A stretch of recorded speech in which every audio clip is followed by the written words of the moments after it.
we always knew that cops needed Brazilian Jiu-Jitsu, you know, and it was hard. It's a hard thing to kind of tell somebody that they need if they don't know what it is. And as it gained in popularity, we would kind of pick up a little bit of steam and sending that message out to the world. After so many years of doing that, Matt decided we should just start an organization. We know so many cops that train Jiu-Jitsu.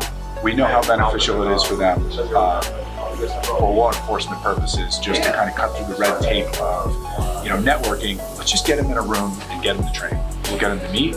We don't need to teach anything. These are guys that are already training. And then maybe if we just get that popular, we'll get the guys on the fringes that want to train. So it's been about, I think, exactly a year ago, we held our first open mat. We got maybe 80 cops in the room that are already training Jiu-Jitsu. We said, look, introduce yourself to each other, trade business cards, and get some good hard rolls in. There's so many benefits to it, right? First of all, just the mental health side. Coming in here and, you know, anybody that trains in Brazilian Jiu-Jitsu knows that your gym is like your second family. So you have a place where not only are you getting a place to release stress and train and get to that primal side of you, right? Because at the end of the day, we're fighting. And if you can kind of wring out that rag of stress and emotion into something primal and do it with people that become like this network of support for you, just the mental health aspect of it is so good. And because as cops, it's like 30 years of just having your head on a swivel. That stress adds up. And if you're not dumping that stress off somewhere, you're just bringing it with you every day. And then there's the confidence that you have when you're just used to being hands-on.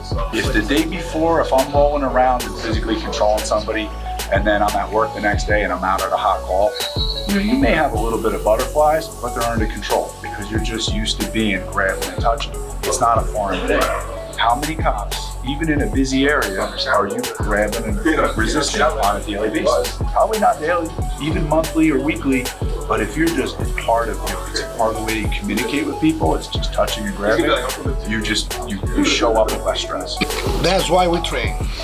You want to remember, the dog that bites is usually the one that is not properly trained because he bites out of insecurity. So we train guys enough here, and we believe in this program because an officer that is properly well trained is gonna know how far he can go before he had to put the hands on somebody, before he know how to act. Also, one aspect, just like you say, eventually sometimes in life we find ourselves in a vulnerable position. But here at least you're training with your brothers, you're training the people that you trust. You want to be vulnerable here, not be vulnerable on the streets. We believe in offer back to the community. And our mission here is to help to train you guys, help to make you guys feel comfortable, help to make you guys feel vulnerable here.